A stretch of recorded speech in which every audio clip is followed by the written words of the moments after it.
नारायण का नाम पुकारे तो भगवान के पार्षद आ गए। यदि हम नारायण भगवान का नाम पुकारे होते तो स्वयं नारायण हमें लेने के लिए आते।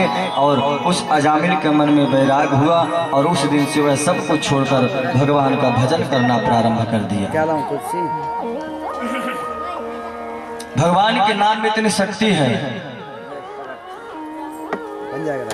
भगवान अपने नाम की महिमा को स्वयं नहीं समझ पाते कि हमारे नाम में कितनी शक्ति है।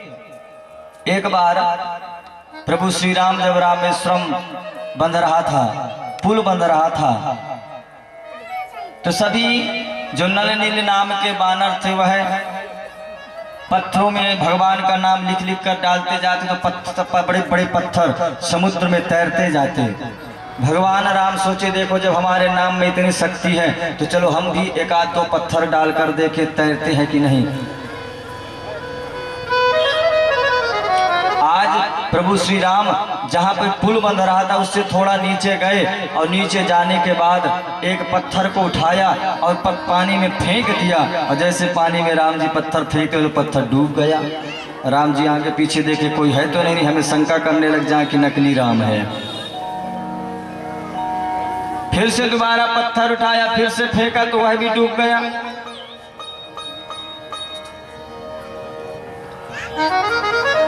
हमारे बीच में पांडे जी विराजमान वृद्ध और वह बहुत ही लगन के साथ श्रीमद् भागवत महापुराण कथा सुनते हैं और वरिष्ठ हैं इस भदनपुर ग्राम के और बहुत ही विद्वान व्यक्ति हैं।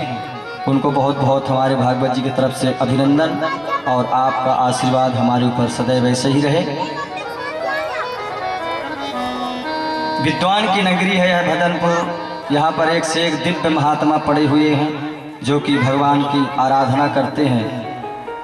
ऐसी है धरा भूमि भदनपुर, जहाँ हमें सौभाग्य मिला आप सबको सेवा देने का।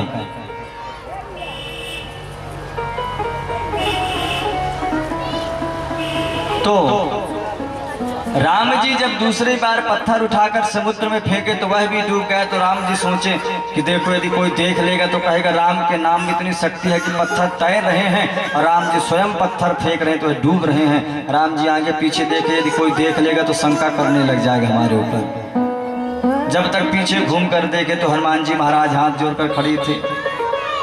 राम जी ने कहा क्यों तुमने कुछ देखा? हनुमान जी बोले प्रभु हमने सब कुछ देख लिया। क्या देखे? बोले आप पत्थर फेंके पत्थर डूब गया। राम जी सोचे हम यही चक्कर में पड़े हैं कि हमारा नाम लिखकर नल नील पत्थर को डाल रहे हैं तो तैर रहे हैं, लेकिन हम पत्थर को डाल रहे हैं तो डूब जा रहा क्यों? हनुमान जी ने हाथ जोड़कर बोले प्रभु दुनिया आपको पाने के लिए आपके चरण को पकड़ती है, आपके चरण रूपी नौका को पकड़कर भवसागर को पार होती है। और आप दुनिया के बहते हुए व्यक्ति को, डूबते हुए व्यक्ति को उबारते हैं, बचाते हैं। और जिस व्यक्ति को आप ही अपने द्वारा फेंक दें तो क्या वो उबरेगा? वो डूबेगा नहीं तो उसका क्या होगा? उसको तो डूबना ही है। जो इसको आप ही त्याग दें, जिसको आप अपने हाथ से फेंक दें, उसका तो डूबना निश्चित है, वो उबरेगा नहीं। कहाँ हूँ कहाँ लगी नाम बढ़ाई, कहाँ हूँ कहाँ लगी नाम बढ़ाई, कहाँ हूँ कहाँ लगी नाम बढ़ाई, कहाँ हूँ कहाँ लगी नाम बढ़ाई। राम न सकहीं राम गुण गाई, राम गुण गाई। कहाँ हूँ कहाँ लगी नाम बढ़ाई, कहाँ हूँ कहाँ लगी नाम बढ़ाई। प्रभु का नाम कैसे भी हम लें, भावे कुभावे अलख अलख हूँ, भावे भाव अनख आलस हो, भावे कुभावे अलख अलख हूँ, भावे कुभाव अनख आलस हो। नाम जपत मंगल दिस दस हो। जगत मंगल निशित हो। श्री राम जय राम जय जय राम। श्री राम जय राम जय जय राम। श्री राम जय राम जय जय राम। श्री राम जय राम जय जय राम। राम से बढ़कर राम का नाम है। भक्त कहते हैं अरे राम जी ने तो केवल एक अहिल्या का उद्धार किया है, लेकिन राम के नाम तो लाखों करोड़ों अरबों लोगों का उद्धार कर दिए। तो राम से बढ़कर राम का नाम है। कहा हूं कहां लगी नाम बढ़ाई। भगवान का नाम किस कैसे भी हम लोग लें, जरूरी नहीं है कि आप भाव से लें। भाव कुभाव। जब किसान बीज बोता है खेत में तो यह नहीं देखता है कि सीधा जा रहा है कि उल्टा जा रहा है कि टेढ़ा जा रहा है, वह तो बीज बो देता है। अब बीज का काम है वह सीधा निकलकर ऊपर आता है। उसी प्रकार हम लोग भाव कुभाव किसी भी प्रकार से नाम लें, वह नाम असर करेगा। आप करंट को जानकर छुए या अनजाने में आपसे छू दे, वह आपको झटका मारेगा ही, वह करंट लगेगा। क्यों? उसका काम है। जहर आप जानकर पिए या अनजाने में पिए, आपकी मृत्यु निश्चित है। क्यों? बोले जहर का काम है मृत्यु प्रदान करना। आज अजामिल सोचने लग गया कि मैं अपने बेटे का नाम जब पुकारा तो भगवान के पार्षद आ गए। यदि मैं नारायण का नाम पुकारा होता तो स्वतः नारायण विमान लेकर आते और महाराज भगवान के धाम को चला जाता है अजामिल भगवान की आराधना करने के बाद। और इधर आज एक बार की बात है कि राजा परीक्षित के मन की भ्रांति दूर हो गई। सुखदेव जी ने फिर दक्ष प्रजापति का प्रसंग कहा। उनके 11,000 पुत्रों के विरक्त होने की कथा बताई। देवता लोगों ने सभा में गुरु का अपमान कर दिया। एक बार बृहस्पति आए, नारायण से मिलकर बृहस्पति आ रहे थे। इंद्र देवांग जो अप्सराएं थी नाच रही थी, इंद्र नाच में मस्त था। गुरु बृहस्पति आए, गुरु बृहस्पति को देखा। इंद्र सोचे यदि हम गुरु जी का स्वागत करने लग जाएंगे तो हमारा समय निकल जाएगा, जो आनंद मिल रहा है वह गुरु को अनदेखा कर देते हैं। गुरु वहां से चले जाते हैं और बृहस्पति उनकी पंडिताई छोड़ देते हैं। तो इधर इंद्र जो है वह दूसरे गुरु बना लेते हैं और विश्वरूप जो है इंद्र के द्वारा उनकी हत्या हो जाती है। और फिर त्वष्टा मुनि ने मंत्र शक्ति से दूसरा, जब विश्वरूप का वध हो गया तो त्वष्टा मुनि ने मंत्र शक्ति से दूसरा पुत्र उत्पन्न किया जिसका नाम वृत्तासुर था। वह अपने बदला लेने के लिए इंद्र से लड़ाई करने के लिए चला गया और लड़ाई करने लग गया। ऐसा वर्णन आता है कि जब वृत्तासुर इंद्र की लड़ाई हुई 10,000 वर्षों तक युद्ध चला। और एक बार की बात है कि वृत्तासुर अपने श्वासों के माध्यम से इंद्र को खींच लेता है, वह उनके अंदर चले जाते हैं। 1000 वर्ष तक इंद्र नारायण कवच के चलते वृत्तासुर के पेट में रहे, बचे रहे। इसके बाद पेट फाड़ कर बाहर आते हैं और पुनः सभी देवी देवता मिलकर दधीच ऋषि के पास जाते हैं। उनसे निवेदन किए, बोले प्रभु आप अपना शरीर हमें दे दें। दधीच ऋषि बोले कोई मांगने वाली चीज है? अरे तुम पैसा मांगो तो दे दे, धन दौलत मांगो दे दे, ये शरीर भी कोई देने वाली चीज थोड़ी है, कोई शरीर मांगता है। सभी देवता बोले कि यदि आपका शरीर नहीं मिलेगा तो उस वृत्तासुर का वध नहीं होगा। दधीच मुनि ने अपना शरीर को त्याग दिया और दधीच ऋषि की हड्डियों से वज्र बनाया गया। उसी वज्र से इंद्र लड़ाई किए और वृत्तासुर का वध कर दिया। वृत्तासुर मरते समय भगवान की सुंदर स्तुति करता है और सुंदर स्तुति करने के बाद भगवान के परमधाम को चला गया। इधर परीक्षित ने प्रश्न कर दिया आचार्य सुखदेव भगवान से, समः प्रियः सुहृद ब्रह्मन् भूतानां भगवान स्वयं इंद्रयार्थे कथम दैत्या वावधीत विषमो यथा। परीक्षित पूछते हैं गुरुदेव, हमें बात समझ में नहीं आती कि भगवान भक्तों को बचाते हैं, दुष्टों को मारते हैं, ऐसा पांच में दो भात क्यों करते हैं?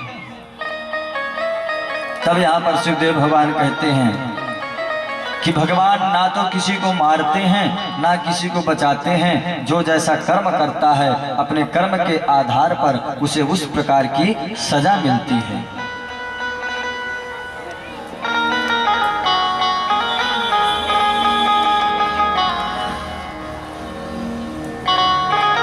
तब सुंदर यहाँ पर भगवान कथा सुनाते हैं। बोले कौन कहता कि भगवान दुष्टों को मारते हैं? तब सुंदर एक कथा आई। आप सभी लोगों ने कल सुना कि हिरण्याक्ष द्वितीय महारानी के जो पुत्र हुए हिरण्याक्ष और हिरण्यकश्यपु, हिरण्याक्ष का वध बाराय भगवान ने कर दिया। हिरण्यकश्यपु जो था वह नारायण से द्वेष करने लग गया कि मैं नारायण को छोड़ूंगा नहीं, इसने मेरे भाई को मारा है। वही आज हिरण्यकश्यपु जो था आज अपनी पत्नी से हिरण्यकश्यप कहता है, बोले मैं जा रहा हूँ जंगल में और जंगल में जाकर भगवान ब्रह्मा जी की आराधना करूंगा और आराधना करने के बाद मैं ब्रह्मा जी को प्रकट करके बरदी तोता का रूप बनाकर आके बैठते हैं और नारायण नारायण कहने लग जाते हैं। अब जहां पर हिरण्यकश्यप बैठे वहीं पर वह तोता नारायण नारायण कहने लग जाए। सुबह से शाम हो गई, उसकी समाधि कहीं नहीं लग पाई। तो शाम को वापस आ गया पत्नी के पास। पत्नी बोली क्यों जी, तुम तो समाधि लगाने गए थे, शाम को ही चले आए। तब हिरण्यकश्यप बोला क्या बताएं देवी, हम समाधि में तो बैठ रहे थे, लेकिन वहां पर जहां पर बैठते तोता आता नारायण नारायण कहना शुरू कर देता। आज पत्नी अपने पति के मुंह से पहली बार नारायण शब्द सुनी। अब तो पत्नी जो कयाधु थी गदगद हो गई, खुश हो गई। बोले हमारे पति पहली बार आज नारायण का नाम लिए हैं। अब तो पत्नी भोजन दी तो बोले हाँ, तो तोता क्या कह रहा था? बोले नारायण नारायण।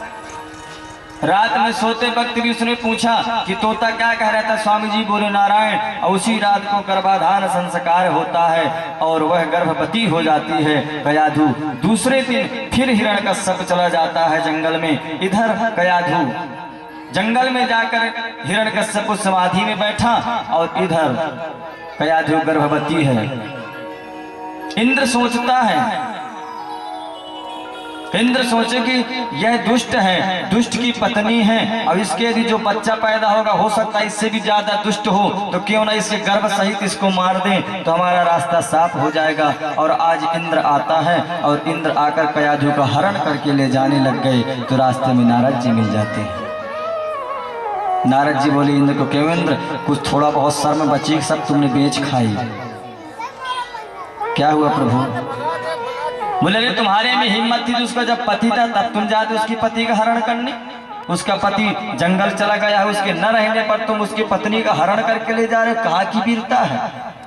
खूब डांटे नारद जी इंद्र को और कयाधु को अपने साथ ले जाते हैं और अपने कुटिया में रख लेते हैं। क्यों? बोले नारद जी जानते हैं इसके गर्भ से जो बच्चा जन्म लेने वाला है वो भगवान का भक्त है, ना कि कोई दुष्ट है। नारद जी अपने आश्रम में रख लिए और वहां पर सुंदर सुबह शाम प्रवचन होता है, कथा होती है। वह कयाधु बैठकर सुनती है। कयाधु के पेट में जो बच्चा है वह भी सुनता है प्रवचन कथाओं को। और धीरे धीरे महाराज 9 महीना जब व्यतीत होने को हुआ, इतने में ब्रह्मा जी कश्यप के ऊपर प्रकट हो गए। कश्यप को प्रसन्न हो गए हिरण्यकश्यप के ऊपर। बोले वरदान मांगो। हिरण्यकश्यप बोले प्रभु आपके दर्शन चाहता था, दर्शन हो गए, हमें क्या चाहिए? बोले नहीं मांगो। तब हिरण्यकश्यप बोला हम आपसे एक नहीं बहुत सारे वरदान मांगेंगे। बोले ठीक है देंगे। हिरण्यकश्यप बोला पहला वरदान तो यह दे दे कि न मैं दिन में मरूं न रात में मरूं। बोले जा दिया। दूसरा वरदान यह दे दो न मैं अंदर मरूं न बाहर मरूं। बोले जा उसको भी दिया। तीसरा वरदान यह दे दो कि न अस्त्र से मरूं न शस्त्र से मरूं। बोले जा दिया। चौथा वरदान यह दे दो कि ब्रह्मा की बनाई हुई सृष्टि में, आपकी बनाई हुई सृष्टि में किसी के द्वारा न मरूं। बोले ठीक है दिया। बोले न नर से मरूं न नारायण से मरूं। बोले जा दिया। न ऊपर मरूं न नीचे मरूं, जा दिया। न दिन में मरूं न रात में मरूं, जा दिया। जितने भी वरदान थे सब कुछ भूल गया। एक चीज उसने मांगना भूल गया था कि 7 दिन में दे दो, कि 7 दिन में किसी दिन में न मरूं, नहीं तो शायद ब्रह्मा जी नहीं दे पाते। तो पूरे वरदान लेकर आज हिरण्यकश्यप वापिस आता है। इधर नारद जी उसकी पत्नी को वापिस कर देते हैं। कुछ समय के बाद कयाधु के यहाँ एक सुंदर पुत्र का जन्म हुआ, जिसका नाम पड़ा प्रहलाद। अब जो अच्छे बच्चे होते हैं, जिनके अंदर अच्छे संस्कार होने को होते हैं, तो छोटे से ही मालूम चल जाता है कि बड़ा होकर कैसा होगा।